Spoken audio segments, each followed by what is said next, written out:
info semuanya, film kita ditonton sama orang-orang Saudi Arabia, ternyata salah satu ada ulama Mekah.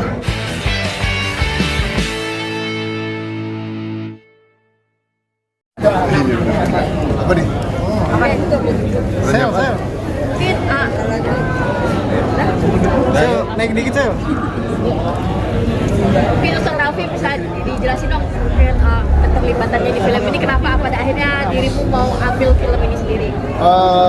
Kenapa aku pengen ngambil dan mau ngambil film Mau Dipelin Neraka? Karena yang pertama judulnya tidak sesuai dengan apa yang ada di isinya. Ternyata plot twist. Kita ada nggak sih? Boleh ya?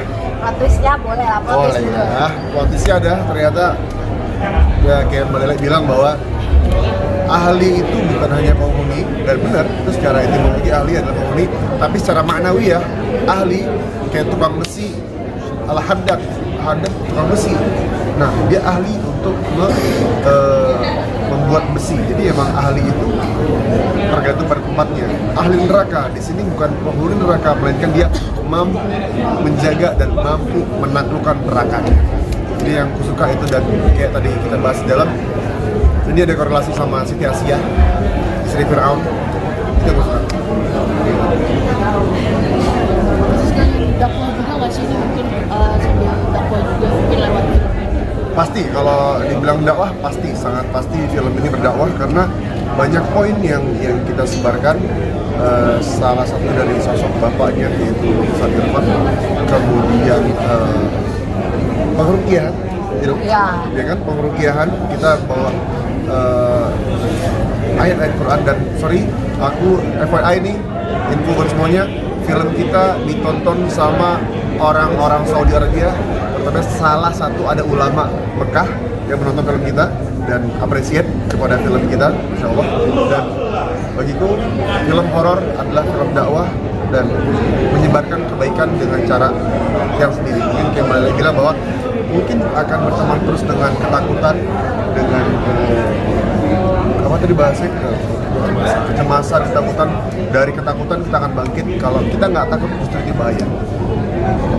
Di dakwah juga kayak aku sering beberapa kali bilang juga bahwa kayak salah satu hal yang bapak aku sampaikan waktu itu, boleh jadi filmmaker, boleh jadi penulis skenario, tapi jangan lupa bahwa kamu harus jadi manfaat buat orang lain. Jadi di situ bismillah, makanya dibantu sama Bang Eca, sama Safi dan teman-teman lainnya.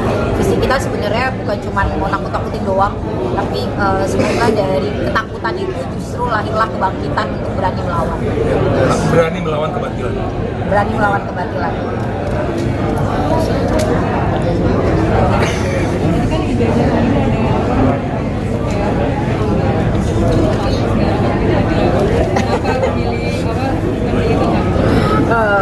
Serem nih, senggolan serem. Kenapa milih tentang calon bupati dan lain-lainnya? Sebenarnya itu tuh salah satunya, sebenarnya salah satu yang paling sederhana. Waktu pas aku nulis itu tuh lagi rame banget baliho ya. Jadi kayak aku tuh kalau malam mau pulang, saya tuh muka-muka orang kayak gede gitu kan, kayak baliho-baliho yang kita bahkan nggak kenal.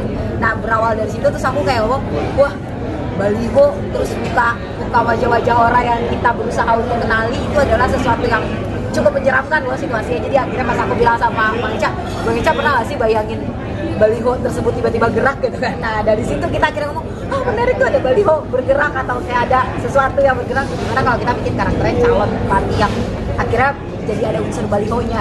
Itu juga yang sebenarnya kenapa aku tertarik, karena ada unsur manusiawinya besar banget. Karena kita juga kan bilang horor oke lah, cuma ini loh horor lo original, cuma yang pasti gue pengen ngomong sesuatu. Nah lewat ya, makanya salah satu yang bisa diambil di sini lah, gue mau kasih lihat ketamakan manusia gitu. Ketamakan kadang-kadang kita bisa melewati boundary sesuatu dan kita bisa ingin mencapai sesuatu untuk mendapatkan ketamakan itu gitu. Nah itu yang mau saya coba mainkan di film ini dan cerita ini. Makanya jadi secara nggak langsung kenapa ada unsur-unsur ya yang tadi kita bilang itu, yang tadi ditanyakan itu ya karena hampir mungkin 85% dari ketamakan manusia tercipta di kekuasaan itu sih. Karena kalau dari trailernya kan kayaknya dan juga karakter-karakternya kayaknya kayaknya bener dibahas sih. buat aku film horor tanpa drama tuh nggak mungkin, karena kan manusia bergerak karena ada dramatik dan ada unsur konflik kan. Jadi kayaknya di sini tuh pergerakannya memang dari unsur drama itu, tapi ketika dia bergerak karena unsur drama, dia diliputi sama keseraman-keseraman yang akhirnya harus kita hadapin di di rumah tangganya itu. Nah, jadi dramanya tuh kayak seputar rumah tangganya, terus hubungan dia sama bapak, hubungan si karakter sama ibunya, sama janji ke Tuhan. Nah, itu yang habis itu jadi dramanya buat si karakter. Ya, ketakutan dan kecemasan buat kita semua ini adalah drama juga. Jadi secara nggak langsung lu masuk ke suatu tempat yang baru, kita pasti punya was-was, kecemasan, ya itu drama di diri kita kan. Nah, itu juga pas lah istilahnya untuk dieksplor. Oke, sip. Oke. Boleh teman-teman kita